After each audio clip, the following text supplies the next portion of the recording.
Económica.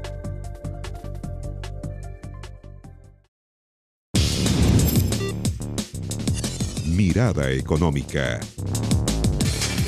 Hola, hola, ¿cómo les va? Mirada Económica en el aire. Una semana que hemos tenido mucha noticia en la economía. Tuvimos cifras de crecimiento, costo de la vida o el IPC, pero esta vez nos vamos a concentrar en un elemento, en un número, en un mercado, Nicolás Vial, que sí que es sensible al bolsillo. Y duele muchísimo cuando vamos a estar mostrando las cifras y por supuesto también entrando aquí en Mirada Económica al por qué. Porque un tema es que evidentemente suban algunos combustibles y entender... Todos más que algunos. No, yo diría todos, pero quería hacer un poquito más alivianar. Pero Andrés, por favor, alivianar un poquito el tema.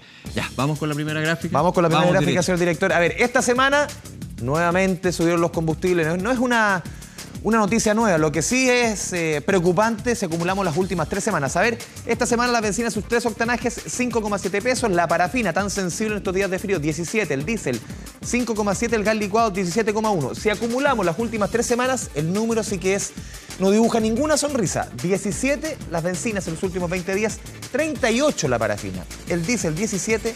Y el gas licuado, 33 pesos. Y eso todo se siente nada con el frío que también está haciendo en gran parte del país. Vamos con la segunda gráfica, los factores, el por qué. ¿Por qué se está dando esta alza sostenida de los combustibles?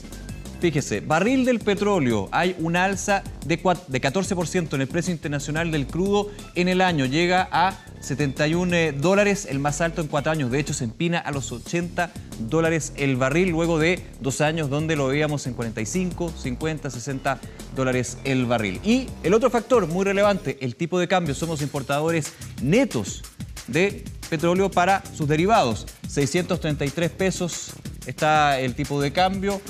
Más de 30 pesos ha subido en 10 días. El dólar en solamente 10 días. Y hay uno de los combustibles que lo vimos en la gráfica anterior, sí que lo golpea esto. ¿Por qué? Porque es el único de estos combustibles que no está afecto al mecanismo de estabilización de precios de los combustibles. Hablamos de la parafina, o sea, está absolutamente al arbitrio de lo que sucede en el extranjero, en el mundo.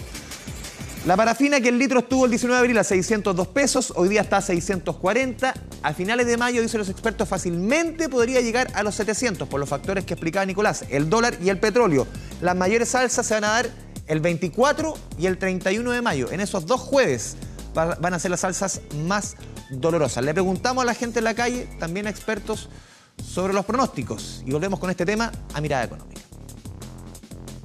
Como 30.000 mensual, más o menos. ¿Solo en parafina? Sí, y eso que igual el departamento es chiquitito, así que se calefacciona rápido y se apaga después. O sea, estamos recién partiendo el invierno y ya está subiendo, así que ¿qué más se espera para más adelante? La parafina sale extremadamente cara, se te va todo el sueldo y el gas también es carísimo y nosotros vivimos con un puro sueldo. Entonces, por lo tanto, es imposible usar ropa nomás. Ocupo gas. Gas. Sí. ¿Estufa gas? Estufa gas. Es que le echan toda la culpa al dólar. Entonces, como sube el dólar, suben todos los combustibles. Uno tiene que asumir calladita nomás, porque uno, ¿qué va a hacer? ¿Qué va a hacer? ¿No se puede quedar sin gas? No. Yo creo que para el caso del querosén o parafina, probablemente hay unos 50 pesos más de alza de precio que vamos a ver en las próximas semanas. Mientras que para la gasolina, lo que estamos viendo ahora va a empezar a tener un impacto a partir del jueves 24 de mayo, probablemente. De allí en adelante vamos a ver probablemente unas 3 o 4 semanas de alzas consecutivas. O sea, se vienen precios más altos. Se vienen precios más altos, sin duda. Se viene dura la cosa, así que vamos a estar conversando en profundidad de lo que sucede con los combustibles, cuáles son los factores y también la proyección que se puede tener. Estamos junto a Jorge Germán, director de Germán Consultores. Jorge, muchas gracias por acompañarnos en Mirada Económica. Buenas tardes, muchas gracias por la invitación. Bienvenido. A ver, como primera pregunta, ¿estás de acuerdo con que las próximas semanas podríamos ver cómo los combustibles, específicamente también la parafina, el gas licuado, podrían seguir subiendo su precio?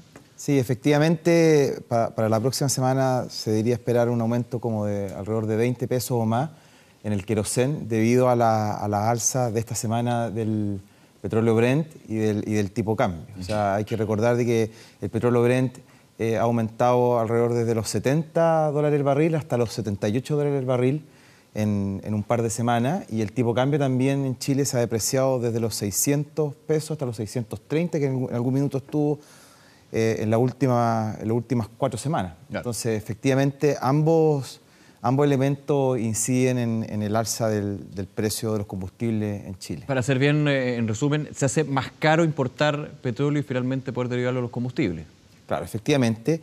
Y el otro inconveniente que hay hoy día es que en el caso de la gasolina y el diésel tienen un mecanismo de estabilización que está funcionando, que es el MEPCO, que es el mecanismo de estabilización de precios de los combustibles, que en las próximas semanas va a hacer que la gasolina y el diésel sigan subiendo 5 pesos. Pero en el caso del querosén está cubierto por otro fondo, que es el Fondo de Estabilización de Precios del Petróleo, que es el primer fondo de los años 90 que se utilizaba para amortiguar los vaivenes del precio del petróleo, y ese fondo hoy día tiene 1,2 millones de dólares para entregar subsidios, prácticamente no es nada de dinero, no está funcionando ese fondo.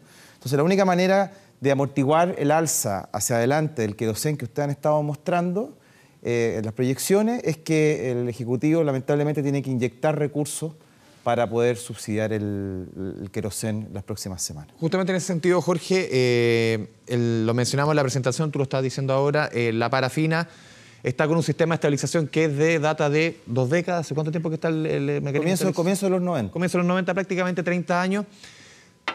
¿Se puede sumar al MEPCO la parafina si uno lo mira como consumidor? ¿Se puede llegar y subir un combustible al mecanismo de estabilización? No es así, solamente la salida que mencionas tú de inyectar a este fondo que ya tiene casi 30 años sería el único mecanismo, o se puede hacer un cambio para sumar la parafina al MEPCO, que lo que hace el MEPCO al final es amortiguar alzas o caídas, ¿de acuerdo? No son mayores como lo vemos todas las semanas en el petróleo, y en el diésel no son mayores a 5,7 pesos, en la benzina, perdón.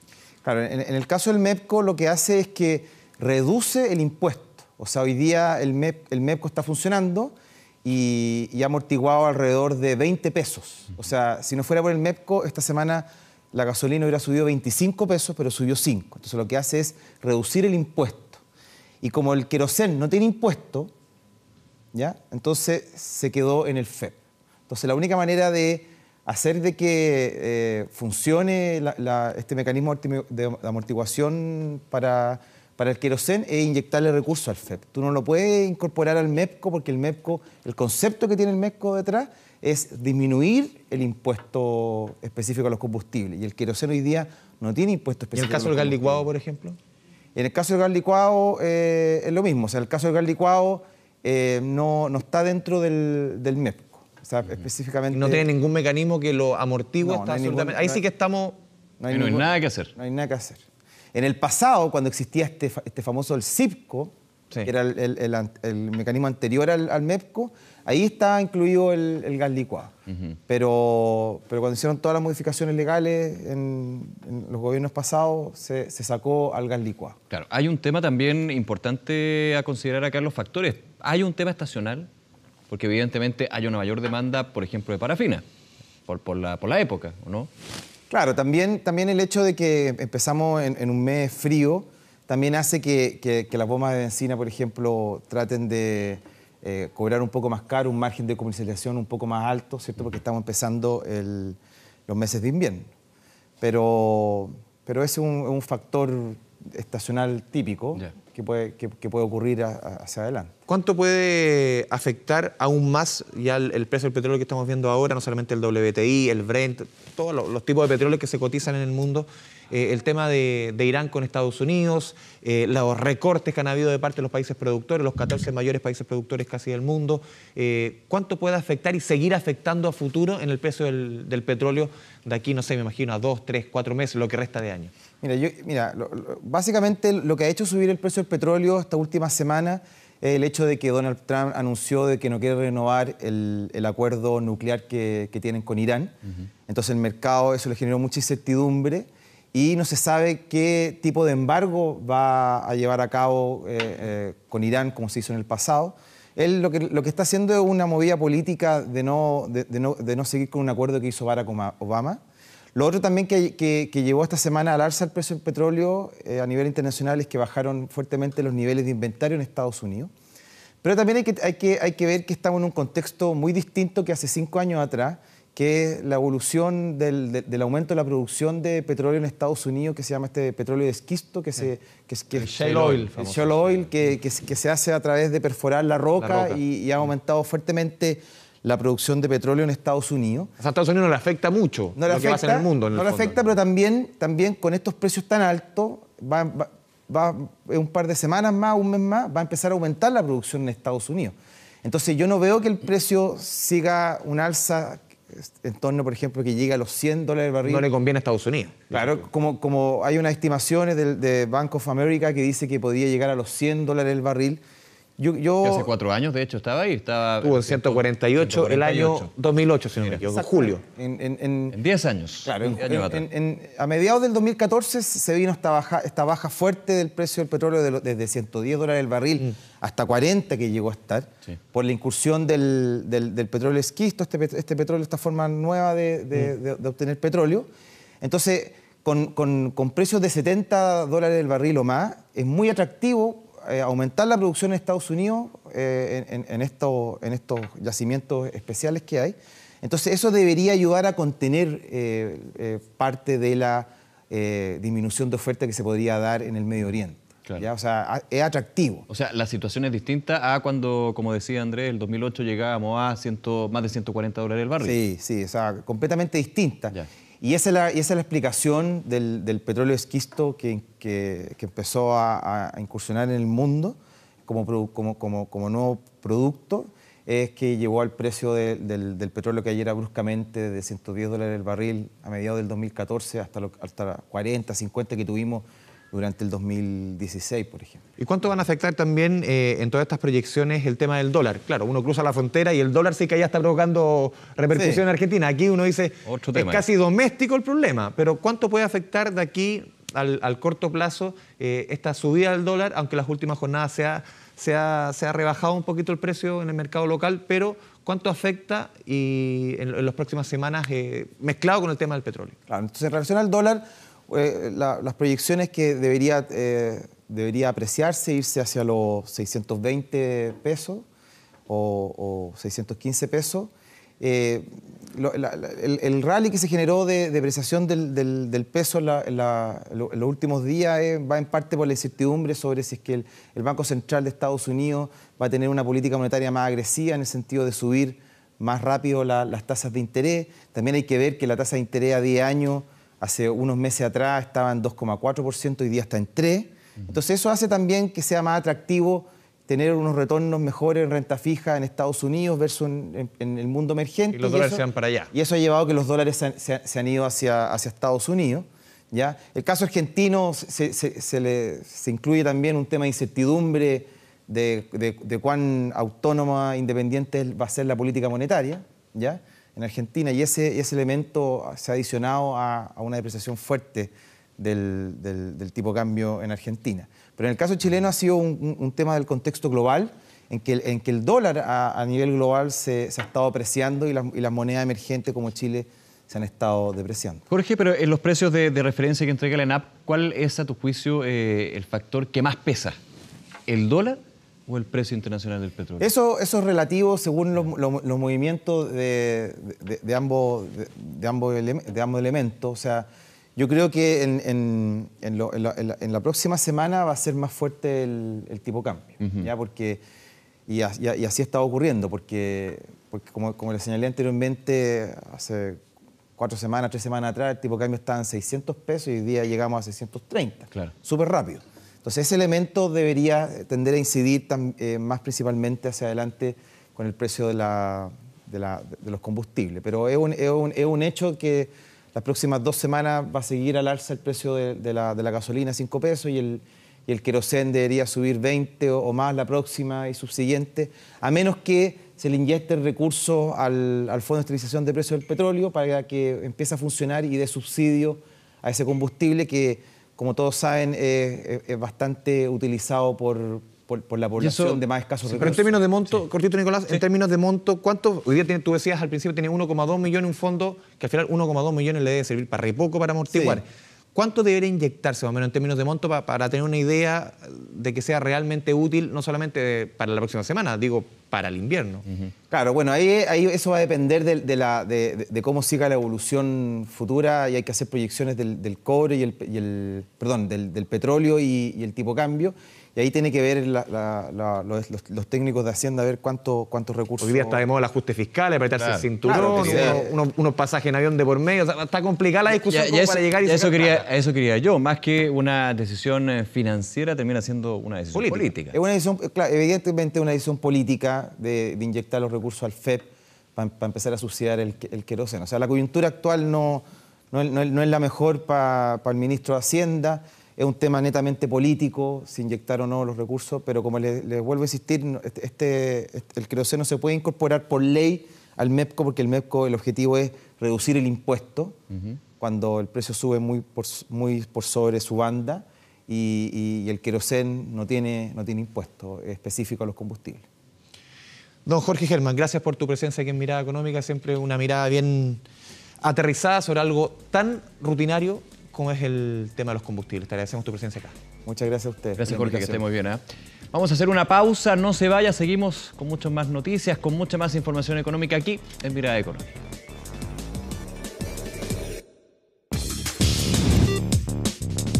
Mirada Económica. Un 33% aumentó durante el año pasado la cantidad de denuncias por acoso sexual en el trabajo en nuestro país. A ver, una cifra que es positiva. ¿Por qué es positiva? Nunca va a ser positivo que aumente las cifras de acoso. Lo que sí es positivo es que las mujeres se están atreviendo a denunciar, están perdiendo el miedo justamente a la denuncia, a que, por ejemplo, uno pueda perder la pega. Un tema muy, muy importante, una campaña que comenzó el gobierno con el tema del acoso sexual en las empresas. Lo vemos en la nota de Jaime Quesada. Sigue estando igual de presente. Y hay hartos casos y ya hay que hablar, ya no podemos callar. La asimetría de poder es impresionante. Es silencioso e imperceptible para muchos, pero concreto e invasivo. El acoso sexual en el trabajo es una realidad. Solo entre enero y abril de este año las denuncias crecieron un 33%. Ya se está acabando el miedo de que por hablar me puede pasar algo, sino que ahora entre nosotras estamos formando una red de apoyo importante.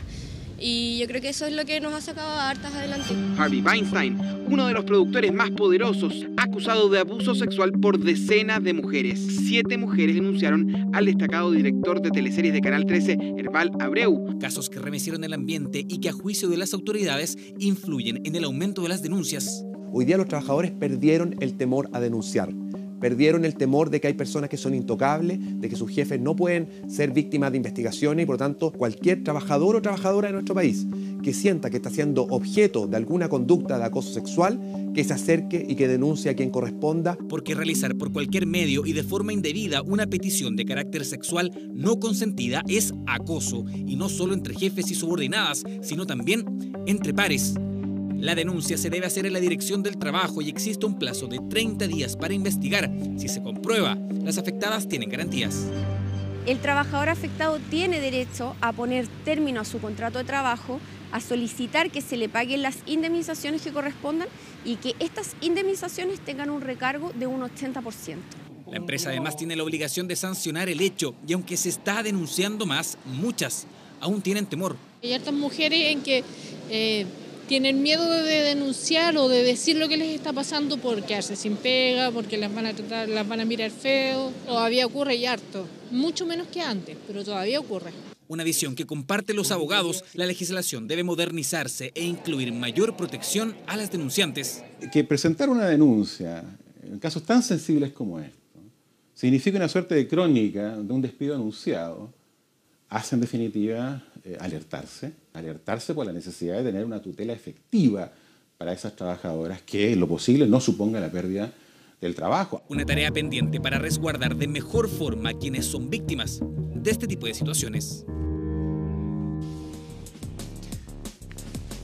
Y esta semana también canta Gardel para algunos, don Nicolás Vial. Sí. ¿Por qué? Porque comienza la famosa devolución de impuestos, esa que muchos esperan. Vamos con la primera gráfica, señor director, porque este viernes 11 de mayo, 1.800.000 chilenos reciben 800.000 millones a repartir. No cada uno, si no estaría impuesto cuidado. Interno tendría que terminar no sé dónde. ¿Qué pasa con la austeridad? Pues? Sí, se reparten entre 1.800.000 chilenos 800.000 millones de pesos. La primera tanda, podríamos decir, de esta devolución de impuestos tan esperada para muchos. Pero pueden haber sorpresas, pueden haber retenciones.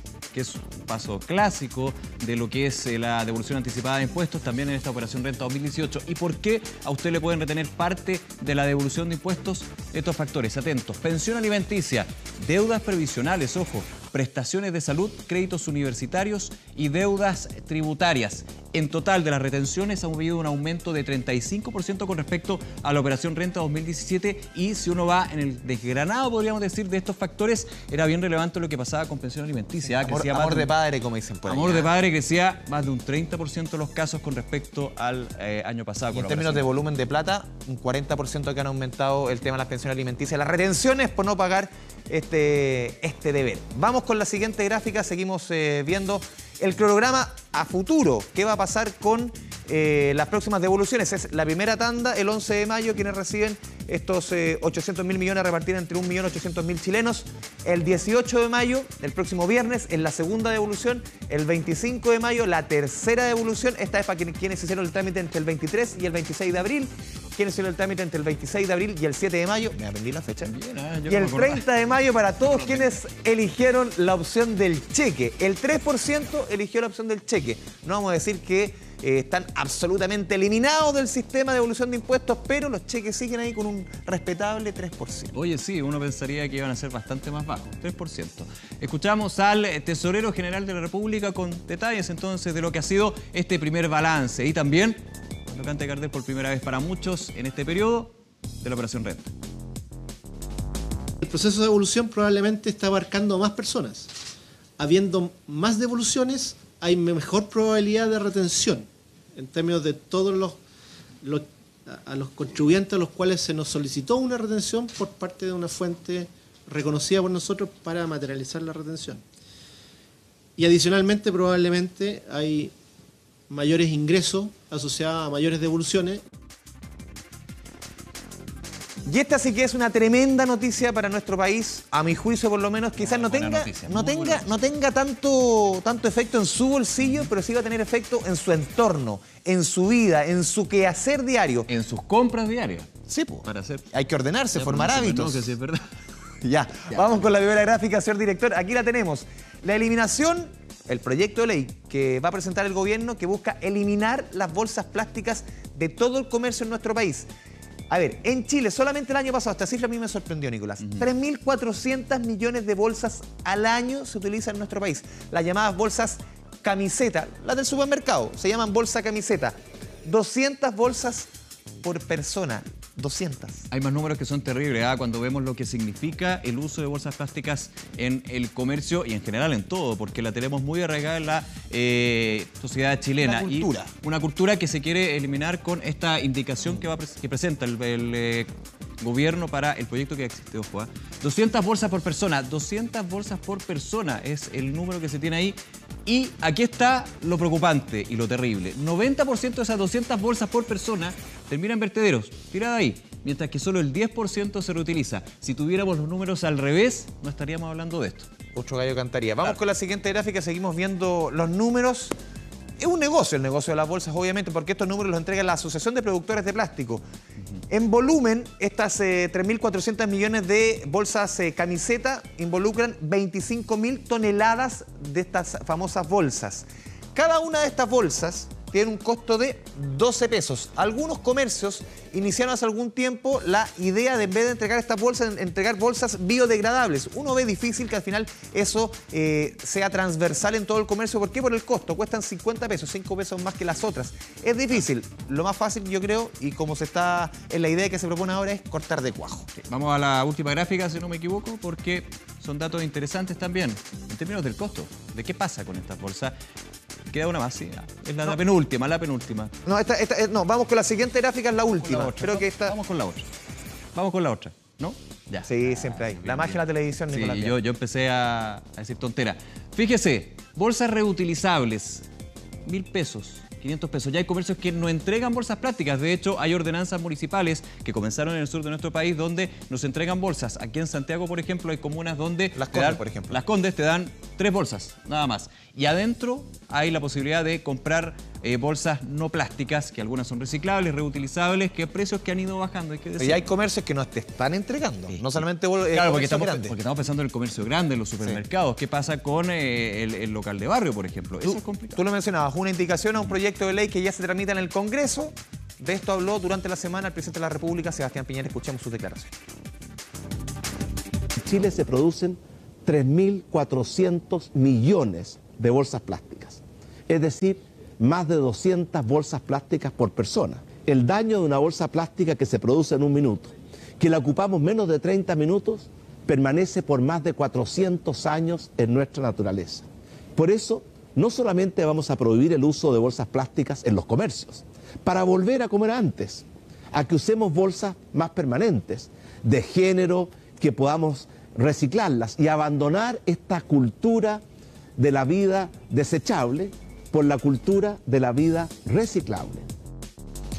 Lo decíamos en la presentación, algo quizás no tiene tanto efecto en su bolsillo, sí en hábitos de consumo, que es importante ya definitivamente erradicar en nuestro país el tema de las bolsas plásticas. Va a costar, yo creo que unos buenos años, pero sí que va a ser un aporte no solamente para el país, para el planeta. Justamente. Bien, nos vamos, terminamos Mirada Económica. Muchísimas gracias por acompañarnos, como siempre, acercando la economía. Ustedes hacen también la economía en el programa. Que estén muy bien y siga la sintonía de Canal 24 Horas. Nos vemos. Chao, chao. Chao, que les vaya bien.